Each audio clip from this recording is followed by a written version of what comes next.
To me, GOGI means just living positively, making positive decisions day in and day out, and it all starts with your thoughts.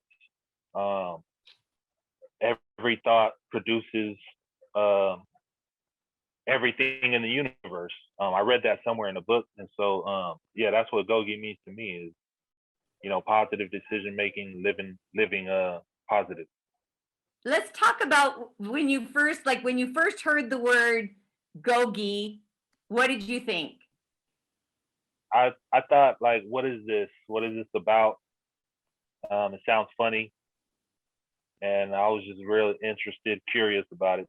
A little bit after I started doing the courses, there was an opening in the leadership group on Bravo Yard there in Pelican Bay, and so I was able to get into that leadership group, and I started attending those groups. What did leadership require you to do? Just attend weekly meetings and participate in those meetings. Um, just be a good example to all the other prisoners the other men on the yard.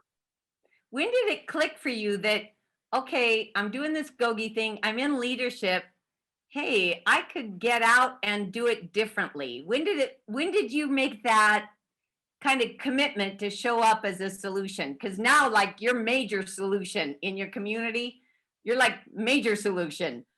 I would say like real shortly after I started attending the meetings, because I seen from the other men, the other leaders in that group, I seen the progress in them and how the tools were working for them, and so that made me it motivated me even more to make them work for myself.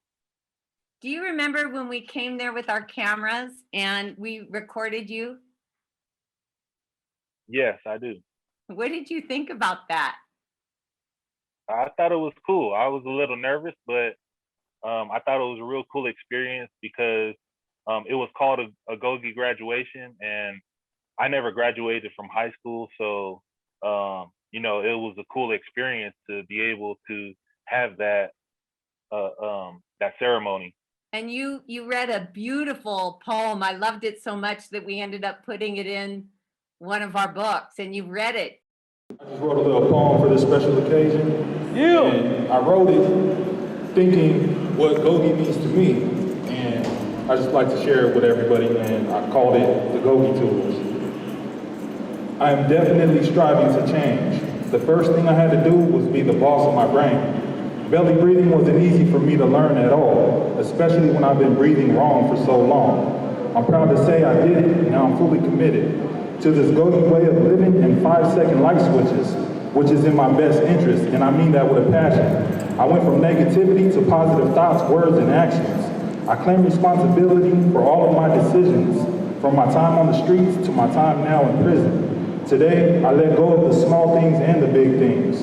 Who would have thought my entire life GOGI is what was missing? I know how to forgive because I am safe from harm. What if I am not my past? What if I don't create alarm? My reality check is this: I know I'm not perfect, but if the 10 and 2 rule leads to ultimate freedom, then learning these tools are worth it. Thank you.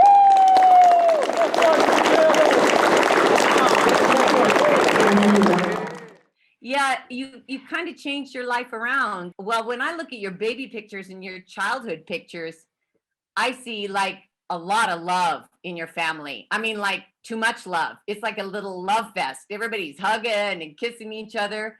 What happened in those dark years, and why on earth would you have exchanged all that love that I saw in all those photos for kind of the dark days that you did? What was going on in your mind?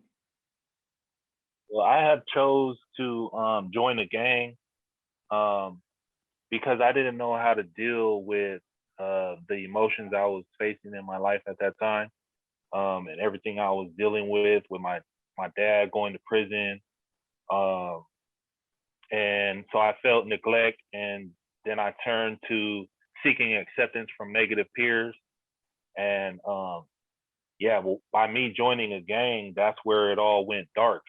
Um, I always felt like I had a chip on my shoulder, like I had something to prove. And by me feeling that way, thinking like that, it led to a lot of negative decisions. Why do you think that's human nature? Because it seems to me, Coach Jacob, that that is the downfall of a lot of people. We get a chip on our shoulder that something happened to us. That what do you think about that? Well, um, I think it is natural because, as a child, you're either learning these things, either negative or positive things, and you're either progressing or regressing. And so, for me, the things that I've learned to deal with what I was going through were all negative. Drinking alcohol, violence, and these are learned things because we're not born violent, we're not born negative people, we're not born gang members, and so these things are learned. So I think that's what it boils down to is these are learned behaviors or learned thoughts and thought processes, and so that's why we do what we do. If we don't know any better, then how are we going to do better? So you're now training, you're actually training a group that's going to be working with women and children and men who are struggling with some of the same decisions that you've been through. What is it like to train the facilitators, and what kind of hope can you give them that all is not lost and there are other choices? How does it feel to be working with facilitators you're training? Uh, it feels amazing, Coach, because Really? being able, yeah, being able to give back the way that I am, and to have people who are on the same page as me, they want to help the community as well, and so I think it's awesome. It feels great to know that I'm not in this alone, and there's people, and these are actually my people. We're all Pacific Islanders, and it's just, God works in mysterious ways. So it's cool. I like that, and to know that they're in a whole different state and they're trying to reach out to our community, it's pretty amazing. So tell me, of the tools, which one would you use the most? Or are you to the point where you just are the tools? Like for me, if somebody says, what's your favorite? I have to separate myself from the tool and actually think about the tool. Because for me, I just am the tools. No, I feel the same way how you just mentioned. Like I am all the tools, and like if I have to pick one, then I will. But I tend to lean on all of them because they all work for me. And Yeah. so yeah, if I had to choose one, it would be the boss of my brain. I even wear my bracelet. It says I am the bomb. And so yeah, just knowing that I am the bomb, it really helps me on a day-to-day basis. Um, just knowing that whether I choose to do good or bad, or when I did choose bad, I was always the boss. Yeah. So now I know that I can be a good boss instead of a bad boss. Of course, I'm going to want to be a good boss. I had a board hearing Let's November talk about 18th. that. Yeah, November 18th, 2020. I was actually supposed to go on March 28th, 2020, but COVID hit. And so they postponed all of the hearings in those last 2 weeks of March. Coach Jacob, tell me about your interview. You went into the board hearing. Were you nervous, sick to your stomach the night before? Were you prepared? What went on in your mind? And then what was the hearing like?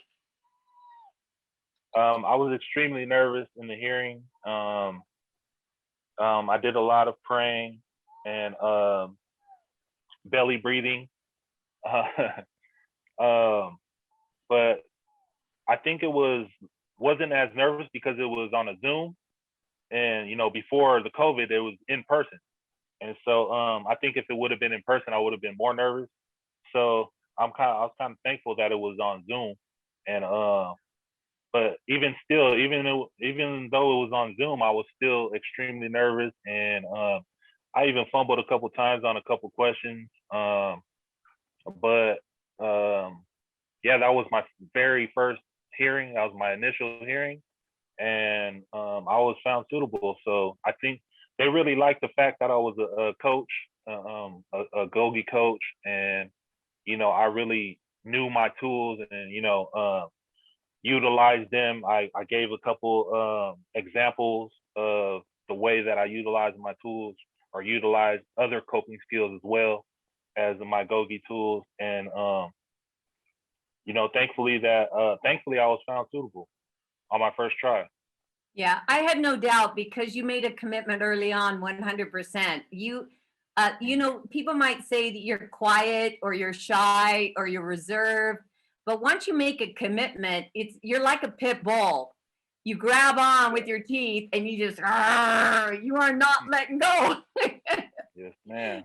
And when you decided to be a solution for communities, you bit onto that, and nobody's going to get you off. Yes. You're going to go to your grave just lockjawed on being the Yes, solution. ma'am. Yeah, Yes, it's ma'am. really wonderful. I've got great confidence in you because I've seen all of those characteristics that have proven to me to be success. Like when you told me I'm going to work my first job, one of my responses I think was, well, pretty soon they're going to have you be the boss.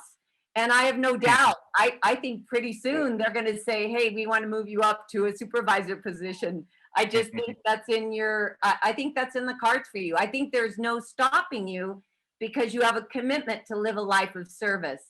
And I think if I can say that anyone exemplifies what that looks like, it's definitely Coach Jacob.